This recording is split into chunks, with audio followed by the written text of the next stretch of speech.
And now we're coming up to Rebekah or Beck McWhirter, who is talking about data sharing for secondary research in Australia. That is going to be fascinating because I am getting so much of this as chair at University of Canterbury. For those of you who don't know, in Australia, in New Zealand we have something called the Integrated Data Infrastructure, where the backbone of it is the New Zealand health number for everybody, and there's anonymised data across all sorts of administrative silos that is pulled together, and so the data is at times appalling. So there's enormous ethical dilemmas about letting researchers into that. So Beck, I am absolutely fascinated, and I'm very pleased to see you working with Lisa.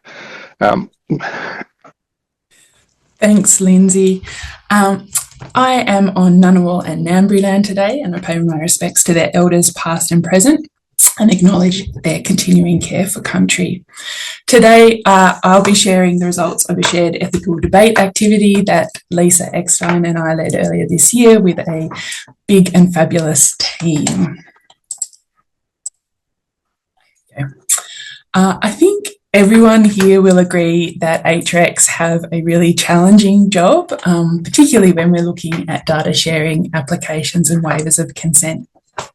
So HRECs started as bodies for ethical deliberation and for promoting compliance with ethical guidelines in the context of their own local conditions. In that context, there can't really be a single right answer to a given ethical issue, because there are factors that mean that study designs may need to be different in different places. But over time, this inherent subjectivity has also presented some difficulties for the ethical review process. For large multi-site trials, for example, getting different decisions from different HRECs is difficult to manage, as well as very expensive and time-consuming. Also, HRECs have evolved to take on a quasi-tribunal role, as Lisa has written about, as they've been given more responsibilities under statutes, including Section 95 waiver of consent decisions, for example.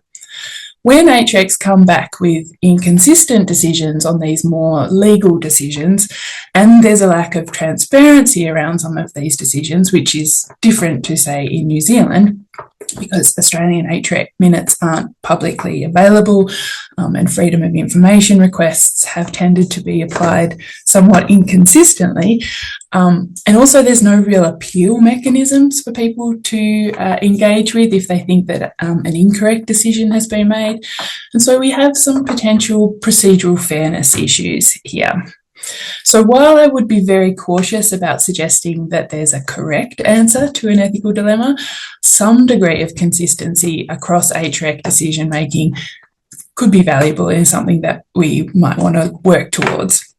But how would we even go about promoting increased consistency in decision making?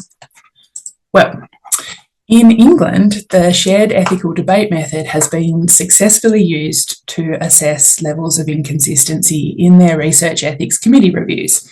So in their system, applications are sent to around 20 committees, and participating RECs are asked to return their meeting minutes for a basic content and or thematic analysis. And the goal is sort of as an internal audit for the Health Research Authority, and also to feed into their training and policy agendas. Our system here in Australia is slightly different, and applying the shared approach uncritically here might not work that well, but there are lots of things that we might learn from adapting this method to our setting. For example, if we were to send the same application focused on a particular tricky issue to a range of Australian HRECs and then analyse their feedback, it would be really interesting to quantify which aspects they focused on and how that maps to the national statement and other applicable guidelines and laws. This can help us identify trends in where we're focusing our attention, but also perhaps where we're not focusing our attention as well, where we might need some additional help. It could also be useful to quantify how much variation there actually is in HREC decision making. either in the outcomes or in the rationales leading to the outcomes. We know that this is something that researchers often complain about, that there's too much variation in both outcomes and rationales, but actual data would be useful for progressing that conversation. And importantly, it could provide an indication of whether there's any lack of reasonableness in decision making. For example, making decisions that are outside the HREC's remit, or not aligned with the national statement or applicable guidelines, or not drawing on appropriate expertise when necessary.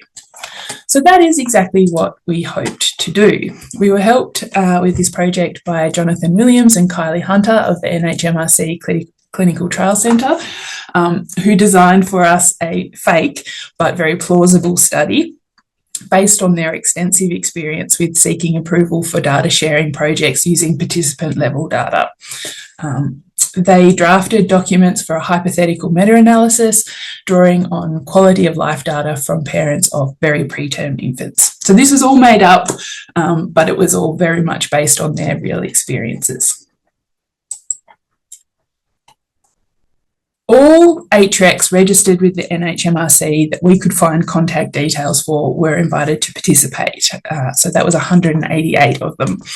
And we did that by emailing the chair or the exec officer in January and inviting them to complete our survey or to express interest in this benchmarking exercise. So this was part of a much bigger piece of work as well.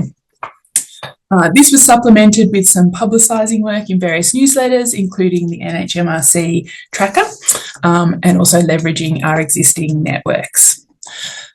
Of all of those invitations, 34 committees volunteered for the shared exercise, and we split them into two groups, assigning them one of two applications, which were nearly identical, except that one included broad consent for future research in the original study PICF, whereas the other one was silent on consent for future research in the original PICF. So the current investigators were seeking a waiver of consent. We asked the HRECs to review the mock ethics application by following their usual practices, and then to send us their de-identified minutes and their feedback for analysis. Despite their enthusiasm for the study, a number of HRECs struggled to participate because of workload or staffing issues. 9 participating committees withdrew as a result, and 7 needed an extension for returning their materials. Another 7 failed to return anything or respond to follow-up emails. And so in the end, 6 from Group A and 12 from Group B returned their deliberations. And this uneven response means that Group B is overrepresented in our dataset, and does limit our ability somewhat to compare the cohorts as we had originally intended. But I think that very much reflects a lot of our experiences with the workloads and expectations on these largely voluntary roles. Building sheds into HREC training initiatives in future might help us to address some of these workload issues and give a broader range of committees a chance to participate.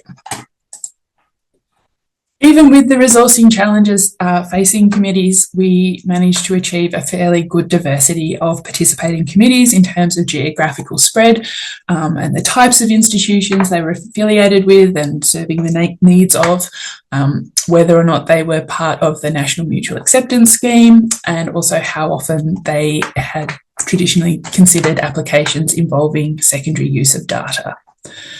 So participating HRECs returned their records of deliberation in a range of formats, a quite surprising diversity of formats.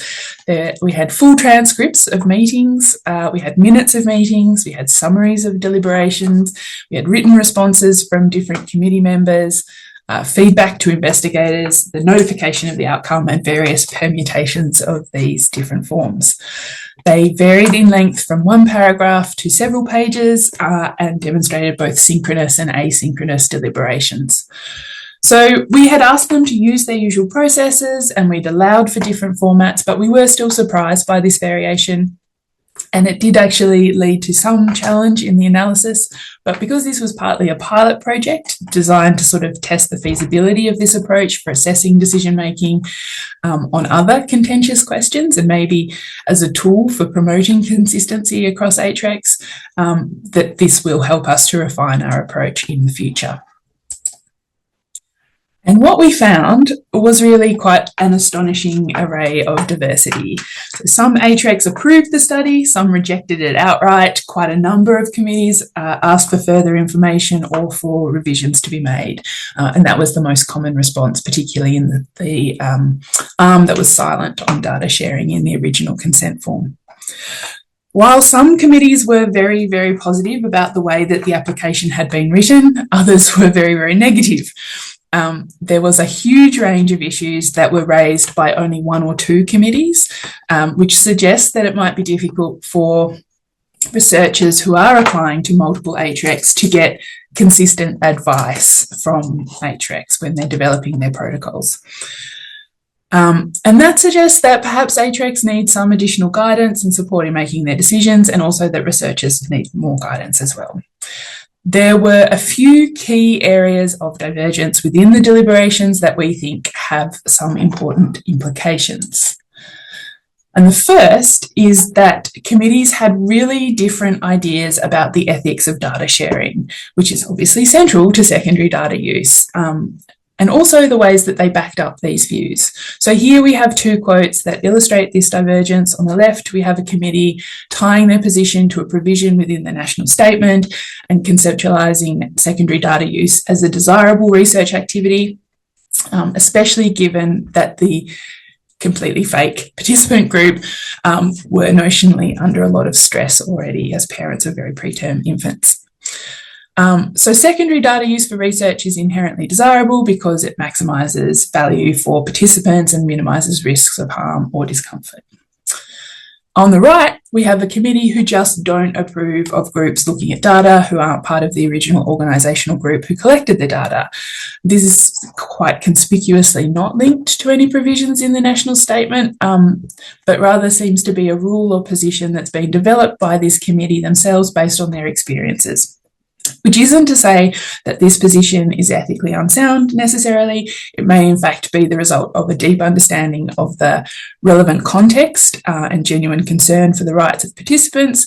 But you can see how a researcher receiving these two bits of feedback from different HRECs for the same study, written in the same way, and lots would be applying to multiple HRECs as part of multi-site studies, might find this logistically challenging and difficult to understand. And this is particularly the case given that funding bodies and peak bodies strongly encourage secondary use of data and are keen to see it facilitated safely and ethically, and that this is broadly reflected in the national statement. So there's a notable disconnect between scientific and policy norms, and perhaps some of the norms being expressed at the local level. Secondly, a number of HRECs got hung up on whether the data sought for reuse here was de-identified or not. And remember, it was set as participant level data. So lots of data points on individuals, which even if you take away their names and addresses, is potentially re-identifiable, at least arguably. So the application materials that we sent out do describe the data as de-identified, as in the names and contact details were removed, but of course this doesn't mean it's necessarily non-identifiable. But that's not actually a requirement of a waiver, and this perhaps suggests that some committees might be conflating sufficient protection of privacy with non-identifiability. And these are related ideas, of course, and increased identifiability raises risks for participants, but it's not the only consideration when you're assessing sufficient protection of privacy. Again, these quotes indicate significant divergence from the guidance provided within the national statement, and perhaps greater weight being given to ethical viewpoints that have been developed by the committee members themselves, or possibly maybe misunderstandings of the relevant frameworks.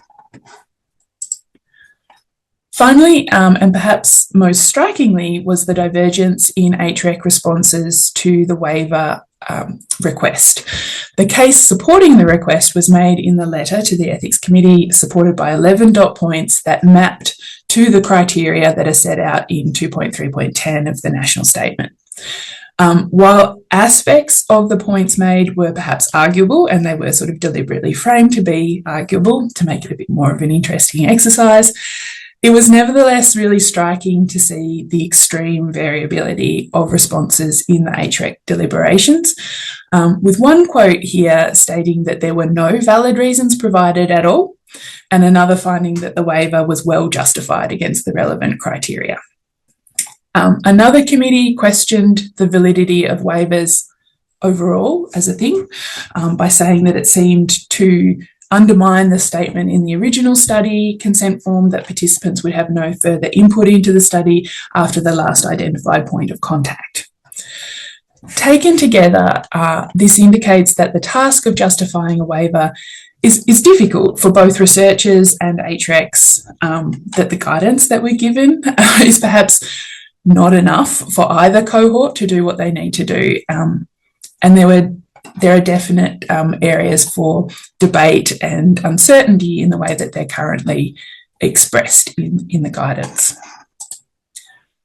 We're now translating these findings into practical tools to help ethics committees and researchers make clearer, more consistent applications and decisions about data sharing.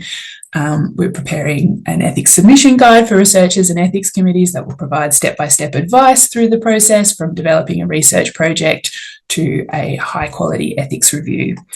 So the broader team, led by Lisa, is developing tools for clinical trial data sharing and governance, including guidance of data sharing agreements, de-identification of participant-level data, and data management. Finally, I think it's important to recognise that this process was a more positive experience than perhaps some of the rule findings might suggest. The point here was not to test the committees or to catch them out. It was to identify ways that researchers and HRECs could be supported in the work that they do for the benefit of the broader public. So HRECs are generally overworked, under-resourced and underappreciated by their institutions, and often don't receive a lot in the way of professional development or interaction with other HRECs. And some of the informal feedback we received from participating committees suggests that shared exercises might be able to assist by promoting structured dialogue on where we might reach consensus on a shared interpretation or approach to particular tricky issues, and by encouraging some self-reflection within committees on how they were similar or different to other HRECs and why they were similar or different. It's also useful, I think, for highlighting areas where we still have some unresolved questions, and where the existing guidelines just don't give us enough to work with, and so where we might want to then engage in a targeted way with the relevant consumers to get some more information on guiding our approach. And of course, just to finish, I'd like to thank the rest of the team, especially Lisa and the advisory committee. Thank you.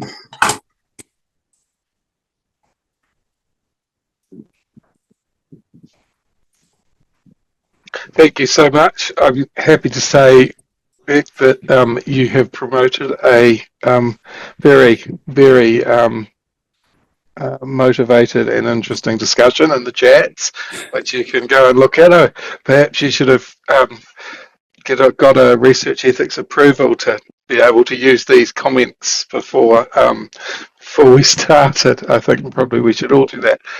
That is marvellous. I see we're running a bit behind due to my slack chairing, because everyone was all of them have been really fascinating, and I don't want to sort of get in the way of them. But we better get David up and going, and hopefully the conversations can keep on going.